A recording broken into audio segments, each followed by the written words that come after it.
রাসলীলাদের তিন প্রকার গোপী, তিন প্রকার গোপীরই ওই রাসলীলায় অনুমতি ছিল।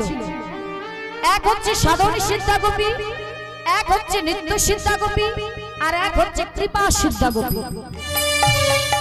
তাহলে সাধন সিদ্ধা গোপী কারা ছিল মা? তার জন্য ত্রেতা যুগে, ত্রেতা যুগে যখন মা সীতাকে হরণ করেছিলেন, প্রভু রামচন্দ্র হা সীতা বলে বনে বনে ঘুরে বেড়াচ্ছিলেন। তখন যেতে যেতে গেলেন কোথায়? দণ্ডকারণ্য বনে।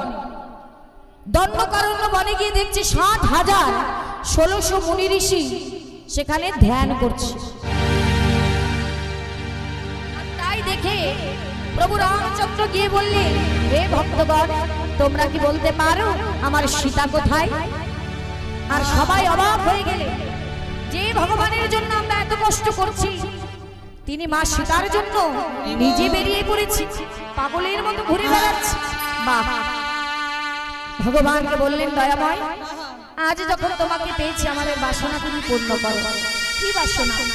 প্রভু, আজ মাতা সীতার মতো আমরাও নারী জন্ম পেতে চাই। হরি বল, হরি বল। আমরাও নারী জন্ম পেয়ে তোমাকে স্বামী রূপে পেতে চাই। বোঝা গেল? তারা কারা? মুনি ঋষিরা। ভগবান বললেন, তথাস্তু, তোমাদের বাসনা পূর্ণ হবে, তবে আজ নয়, আসছে আগত দাপর যুগ, আমি হব কৃষ্ণচন্দ্র আর তোমরা হবে আমার ব্রজগোপী। আর যখন আমি মুরলী বাদন করব, সেই মুরলী বাদন শ্রবণ করে তোমরা আসবে, আমি তোমাদের সবার বাসনা পূর্ণ করব। এরা হলো সাধন সিদ্ধা গোপী। নিত্য সিদ্ধা কৃপা সিদ্ধা কারা? যারা প্রথমে মা যোগমায়ার কৃপা পেয়েছিলেন, তারা হলেন কৃপা সিদ্ধা গোপী। আর নিত্য সিদ্ধা কারা? যারা সদা সর্বদা রাধা গোবিন্দের সঙ্গে থাকে, ললিতা, বিশাখা, চিত্রা, চম্পকলতাই সখীরা। তারা আজ এই তিন প্রকার গোপীরই অনুমতি ছিল রাসলীলা।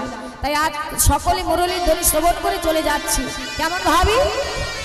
যাহি বলো তো তাহি চলো তো, তাহি বলো তো, তাহি চলো তো, যাহি বলো তো তাহি চলো তো, মুরলী কো লালো লালনি, আরে মুরলী কো লালো লালনি, মুরলী কো লালো লালনি, আরে মুরলী কো লালো লালনি, মুরলী কো লালো লালনি, আরে মুরলী কো লালো লালনি রে।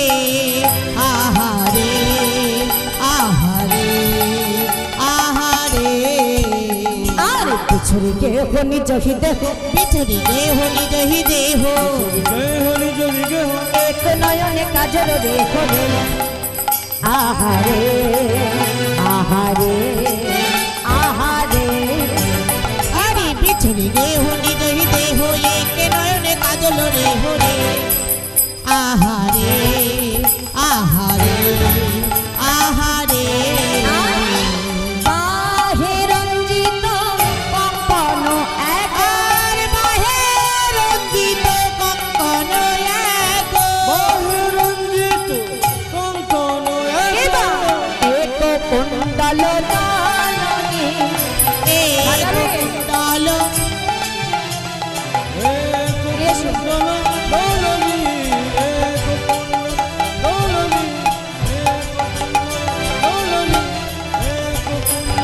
বলনি রে। আহারে আহারে আহারে, তাই সকল গোপী ছুটতে ছুটতে যাচ্ছে মা। তারা সেজেছে কেমন? কেউ গোবিন্দের মুরলীর ধ্বনি শ্রবণ করে বিভোর হয়ে, কেউ এক কর্ণে কাজল পড়েছে এক নয়নে, আর এক নয়নে পড়া হয়নি, এক কর্ণে কুণ্ডল পড়েছে আর এক কর্ণে পড়া হয়নি, এক চরণে নুপুর পড়েছে আর এক চরণে পড়া হয়নি। আবার কোন কোন গোপী, ওই বৃন্দাবনে দুই প্রকার গোপী যেমন ছিল তিন প্রকার, স্বামী ছিল দুই প্রকার, কৃষ্ণ উন্মুখী এক কৃষ্ণ বহির্মুখী। তোমরা তো ভাগ্যবতী যে কৃষ্ণ উন্মুখী স্বামী পেয়েছে। কৃষ্ণ অনুমুখী স্বামী মানে কি? যারা গোবিন্দকে ভালোবাসে।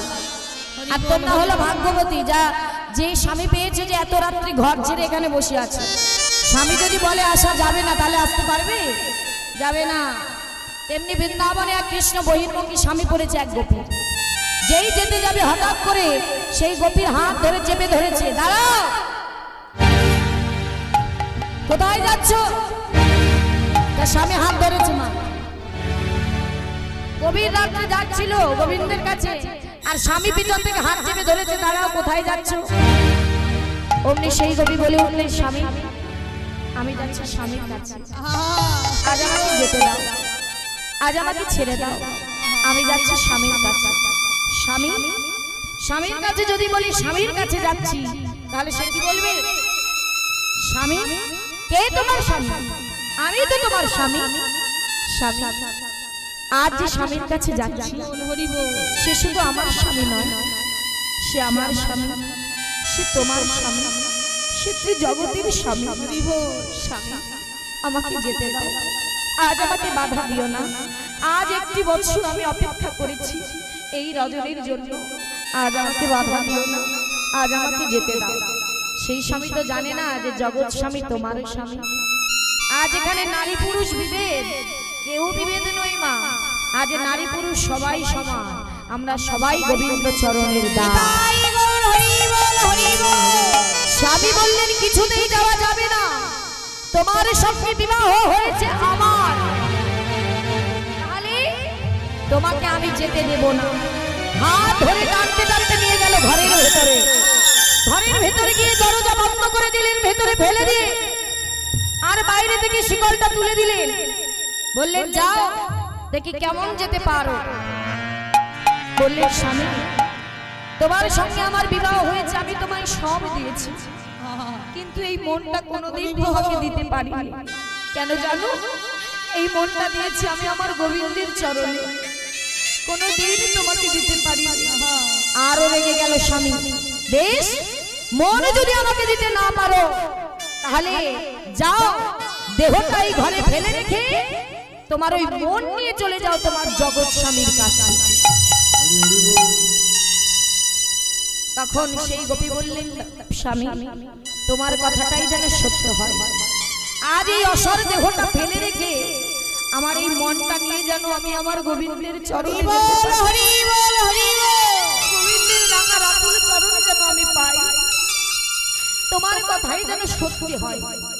এই বলে সেই গোপী নয়নের জলে কেঁদে কেঁদে ভগবানকে ডাকতে লাগলেন। ভগবান সব সইতে পারে, নয়নের জল সইতে পারে না। ভগবান অমনি ছুটে এলেন সেই গোপীর কাছে, এসে দেখছে ধুলাই গড়াগড়ি দিয়ে নয়নের জলে কাঁদছে। ভগবান কি করলেন? ভক্তের বাসনা পূর্ণ করলেন। এই অসর দেহ, এই অসর দেহটাকে ওই ঘরের মধ্যে ফেলে রেখে তার ওই সূক্ষ্ম আত্মাটাকে নিয়ে নতুন কলেবর ধারণ করে রাধা নামের ধ্বজা উড়িয়ে নিয়ে গেলেন রাস রজনীতে। নিতাই গৌর হরি বল, হরি বল। সেই গোপী প্রথম পেয়েছিলেন আমার গোবিন্দের রাঙা রাতুল চরণ। তাহলে সকল গোপী আজ ছুটতে ছুটতে যাচ্ছে, কেমন ভাবে যাচ্ছে? আর একই পথ দিয়ে যাচ্ছে। আরে যেমন ভাবে সেজেছে মা, সাজ দেখে মহাজন বলছে, দেখো এক নয়নে কাজল আছে আর এক নয়নে নাই, হ্যাঁ, আর চরণে নুপুর আছে আর এক চরণে নেই, গলার মালা চরণে পড়েছে, হ্যাঁ, এক হাতে কঙ্কন আর এক হাতে নেই, আর গলের বস্ত্র দুলছে, কারো কারো কেশ খুলে যাচ্ছে ঝরঝর করে ঝরা।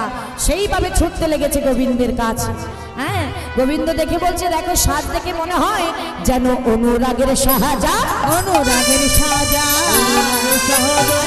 অনুরাগের সাজা, সাজা নয় সাজা নয়, অনুরাগের সাজা, সাজা নয় সাজা নয়, নিশ্চয় অনুরাগের সাজা, সাজা নয় সাজা নয়, সাজা নয় সাজা নয়, আরে সাজা নয় সাজা নয়, আরে সাজা নয় সাজা নয়, অনুরাগের সাজা, অনুরাগের সাজা। তাই চলে যাচ্ছে কেমন? শিথিল ছন্দ নিবিক বন্ধ, শিথিল ছন্দ নিবিক বন্ধ, শিথিল ছন্দ নিবিক বন্ধ, আরে শিথিল ছন্দ নিবিক বন্ধ, বেগে ভারত যুবক বৃন্দ, আহারে আহারে আহারে, শিথিল ছন্দ নিবিক বন্ধ, বেগে ভারত যুবতী বৃন্দ রে, আহারে আহারে আহারে।